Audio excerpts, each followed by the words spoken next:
Hi, I'm Dr. Chris Masterjohn of chrismasterjohnphd.com, and you're watching Masterclass with Masterjohn, where we're going to take a look at the antioxidant defense system. This is the first in a series of video lessons where we take apart that system. This is a system where it is helping us recover well from exercise, age gracefully, avoid all kinds of diseases, feel good, look good. So many important things it does for us. So it's really important to understand, and yet it's also so misunderstood. And if you think about antioxidants, what do you usually think of? I think most of us think of things like fruits and vegetables. That's all well and good. Things like vitamin C and vitamin E. That's all well and good. But how often do we think of protein or carbohydrate or B vitamins? All things that are just as important to the function of this system. And so if we want to be conscious and mindful about how to support our own health, we should be thinking about antioxidants, and we should understand how this system works so we can think about them correctly. So in this series of lessons, we're first going to start by looking at why the function of the antioxidant system is not simply to prevent the accumulation of oxidants or to counteract them. And it's not that oxidants are bad and antioxidants are good. Rather, oxidants can play important healthful roles in physiology or pathological roles that contribute to disease. And the purpose of the antioxidant system is to direct those oxidants into their physiological healthful roles and away from their pathological disease-causing roles. That's depicted on this screen. So you can see the big picture of the first few lessons is that you can have water-soluble oxidants, which is the term I'm often using, but we could say reactive oxygen species. Some of them are reactive nitrogen species that we'll talk about. But some prototypical examples of these include superoxide and hydrogen peroxide. And when they're used in the proper amount and context, that leads to physiological healthful roles. It's only when they're either overproduced or produced in the wrong context that that leads to pathological disease-causing roles. The antioxidant system is shifting them from the pathological roles to the physiological roles. And what we're going to zero in on today is what's shown in this red box, the physiological health-promoting roles of oxidants. So this is not comprehensive, but it's just taking a few of the key illustrative examples. The ones we're going to talk about are in immune system cells, we have oxidants killing pathogens, that's protecting us from infectious diseases, cleaning up dead and dying cells and the debris of those cells, or excess energy. In the thyroid gland, we have hydrogen peroxide oxidizing iodide to iodine, which is necessary for thyroid hormone production. We can't make thyroid hormone without oxidants. And then in the system of energy metabolism, we'll see oxidants as signals of energy overload that communicate to the cell the need to decrease energy uptake and to increase the capacity to burn energy. And by capacity, I mean the ability to burn more energy and to burn that energy more cleanly. So let's tackle the first one first. We can imagine this cell shown on the screen as a phagocyte. A phagocyte is a cell that eats things, gobble, gobble, gobble, nom, nom, nom, nom, nom. And phagocytes are involved in killing pathogens, and that's what we tend to associate the immune system most with. But they can also clean up dead or dying cells, the debris left over by those cells, or even excess energy. So too much fat in your liver, your adipose tissue, immune system phagocytes are often called to provide a number of roles, but including cleaning up that excess energy. Now, immune system cells, for any of these functions, need to be able to produce oxidants. And what we're looking at here is a phagocyte that is not currently eating anything. So we can imagine this brown object here, which could be that pathogen or the dead or dying cell, the excess energy, whatever it is. That's the object that could be phagocytosed, meaning swallowed up by the cell, but it isn't yet. And here's a phagocyte that could be eating and gobbling up that brown thing, but it isn't yet. In this phagocyte, there is something called the NADPH oxidase complex. And this is one of the key enzymes involved in producing oxidants. And when the cell is at rest, it is separated into a number of different subunits. And the subunit picture is actually much more complex than what's shown here. This is simplifying it just to get at the principle that at rest there is a division between the subunits that later comes together when it becomes active. And so the way it's shown here, there are several subunits that are not associated with the membrane, and there is one subunit that is associated with the membrane. This one subunit is the catalytic subunit, meaning it's the subunit that is involved in the active production of the oxidants, but it can't do anything yet because it will only become active when it joins together with these other subunits of the complex. Now, when this phagocyte starts eating this object, it invaginates its membrane like so. And this invagination is an area that will eventually pinch off right here. And when it does so, it will have a new space that is completely enclosed within it. And we will now call that a new organelle called the phagosome. And inside the phagosome, the phagocyte has as its goal to put lots of oxidants and enzymes that will break down and destroy, and if it's alive, kill whatever that object that had been phagocytosed is. So let's just say this is an example of a pathogen. If this brown pathogen in the center of the phagosome is a threat to your body, you want to kill it. So you're going to produce lots of oxidants that can kill it, and lots of enzymes that can just utterly destroy it. Now, the phagocyte has a problem, which is if it's producing tons of toxic, dangerous things, then it's going to digest itself or destroy itself or kill itself. So isolating all of this in the phagosome is critically important. When that invagination happens, you have the subunits of the NADPH oxidase complex coming together, and that activates the catalytic subunit. And that catalytic subunit is going to take oxygen and add electrons to it. Those electrons come from NADPH. That's why it's called the NADPH oxidase complex.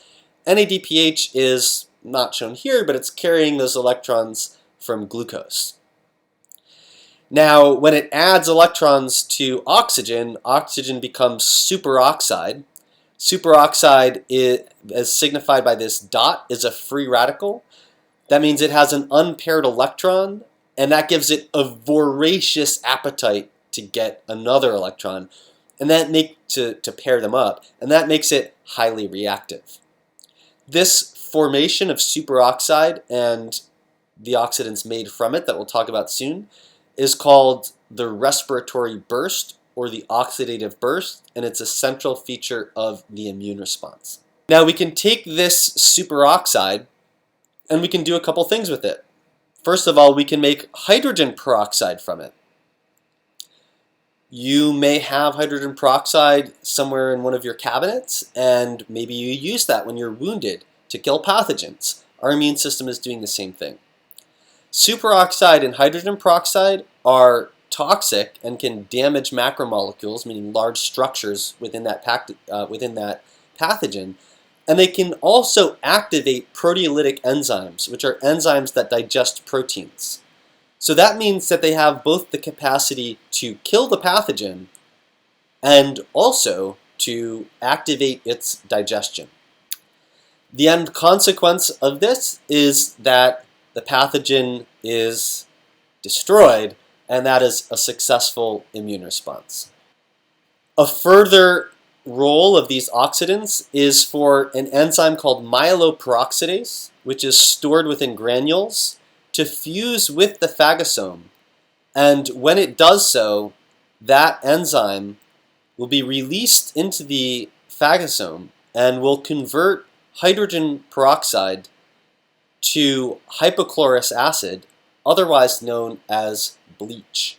So if you've used bleach to sanitize countertops in a laboratory or a kitchen or a bathroom, or to sanitize the floors or whatever else, you're using it to kill pathogens. Our immune system is making bleach inside our own bodies for that very purpose. The enzyme myeloperoxidase that's responsible for making the bleach has a green color. And so if you've ever experienced your snot or phlegm becoming greenish in color when you're sick, that is reflective of MPO. That MPO, myeloperoxidase, that bleach-producing enzyme, is what's giving your phlegm or your snot the green color. All right, so that's a few examples of the use of oxidants in the immune system. Let us move on to the thyroid gland. The thyroid gland has an analogous system of using oxidants, but for a very different purpose. The thyroid gland's goal, so to speak, is to take hydrogen peroxide and oxidize iodide to iodine.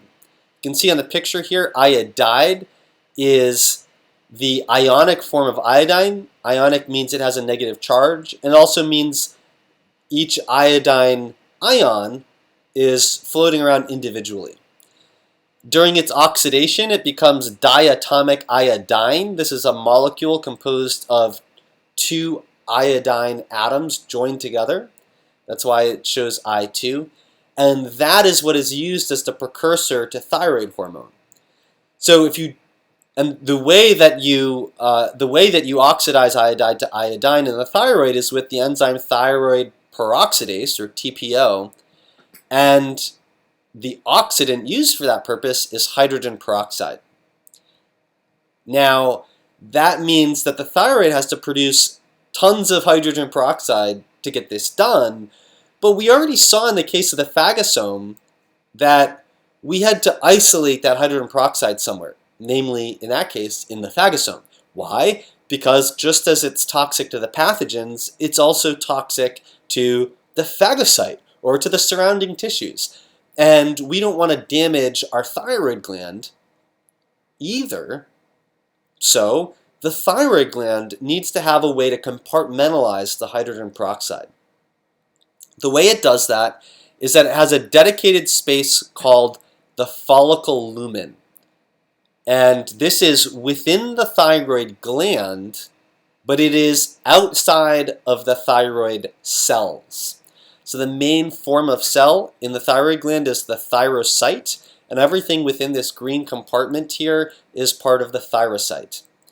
The thyrocyte has NADPH oxidase inside of it, also has it seated at the membrane, and hydrogen peroxide can get produced at both places, and the hydrogen peroxide produced here is meant to go outside the cell. Here it's actually being produced outside the cell. In both cases, we want the hydrogen peroxide to accumulate in the follicle lumen, and we want to minimize its accumulation inside the thyrocyte.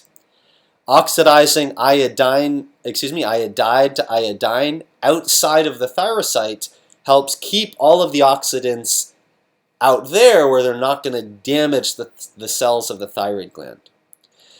So in these cases, we are kind of alluding to what we'll see in future lessons, where what we want for these oxidants is for them not to be produced. We don't want to say we want to make less. We want to say that we want to make the right amount and put it in the right place at the right time, right? So at the beginning we said the proper amount and context. That context is where, and that context is when.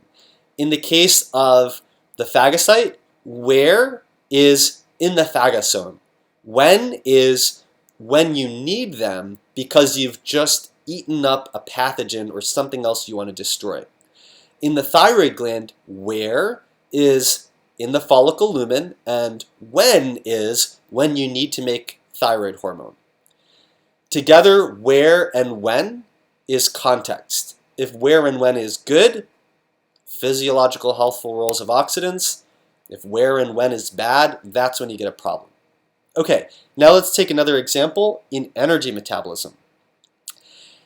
So, in order to explain the role of oxidants in energy metabolism, we need to back up a little bit and explain a few principles of how we regulate energy metabolism in general. So, first of all,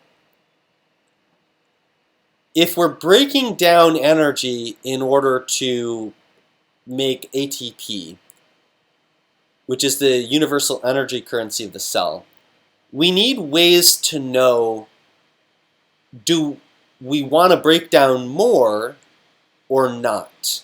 And there are two reasons to answer no to that question. One is that we don't need any ATP, and that's another topic that we're not covering in this lesson.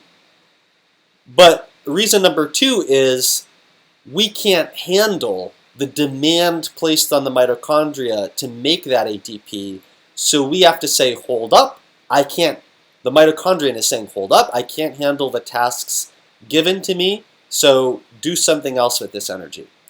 One of the consequences of that is that when the mitochondrion can't handle more energy, it's going to say, take this energy and store it as fat.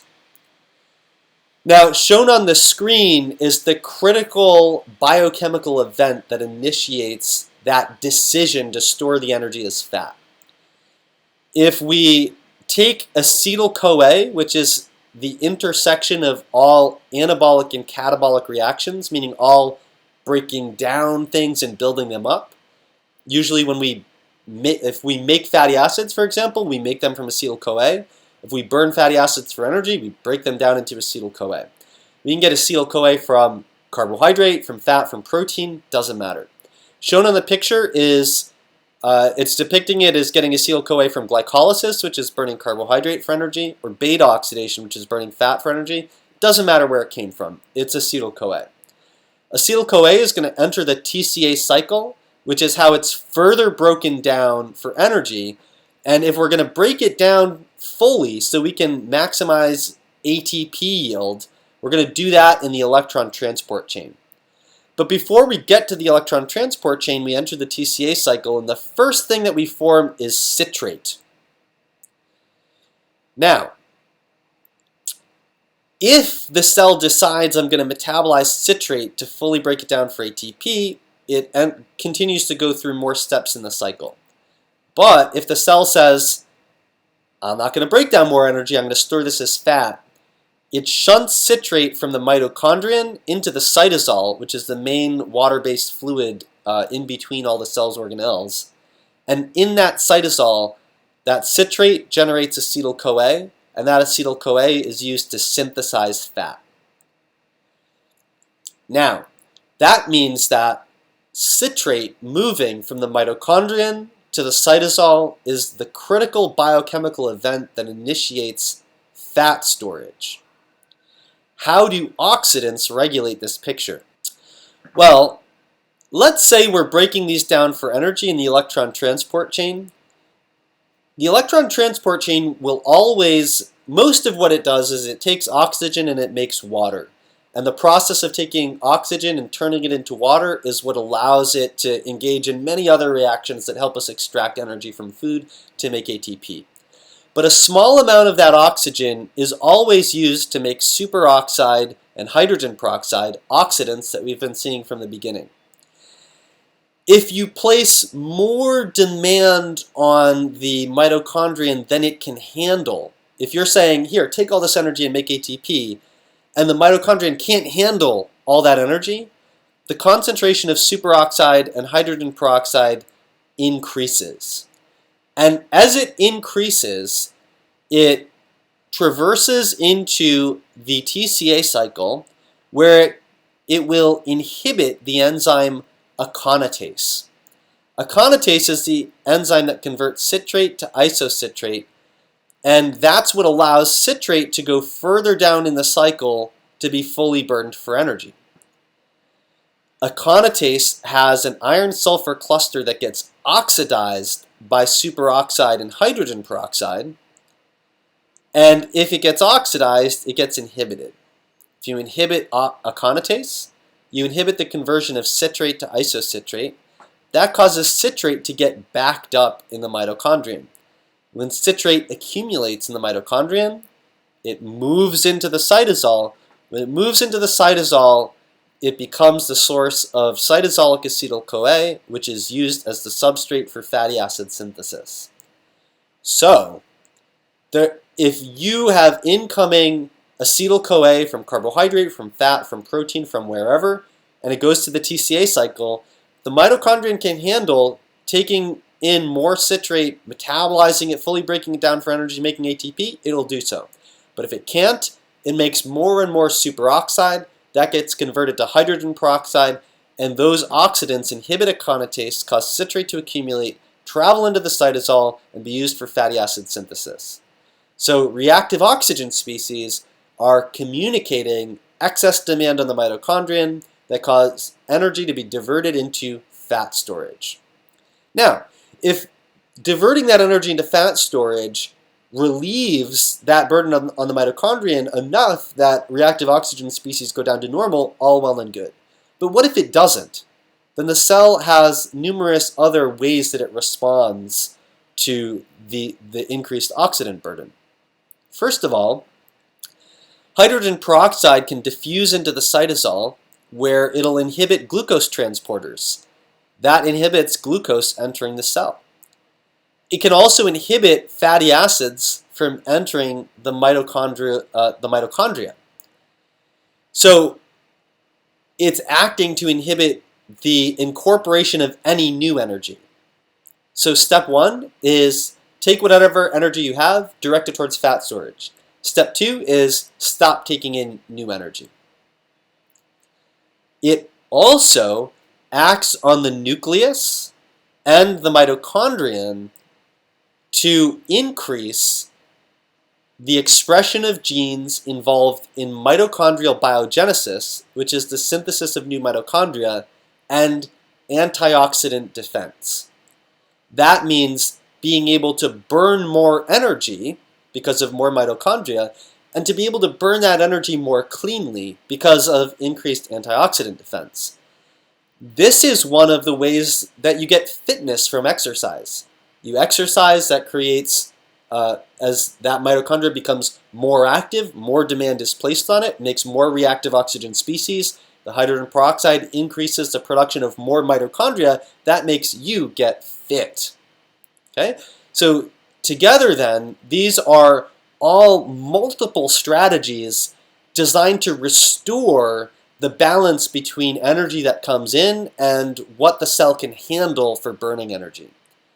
If we were to sum them all together, when we have more energy coming in, as shown here on the left, if that's overwhelming the capacity of the mitochondria to burn that energy, we have increased production of oxidants from the mitochondria, and they're going to increase fatty acid synthesis, decrease glucose uptake or fatty acid uptake into the mitochondria, increase the production of new mitochondria, and antioxidant defense. As you can see, clearly this is a physiological adaptive response because it's helping the mitochondria adapt to the demands placed on it. Alright, so we've looked at physiological healthful roles in the immune system, the thyroid gland, and energy balance. This is not comprehensive, it's just a few illustrative examples. Next time, what we're going to talk about is when all these things go wrong, when we can have pathological roles of oxidants. But that's all for today. Signing off, this is Chris Masterjohn of chrismasterjohnphd.com, and you've been watching Masterclass with Masterjohn.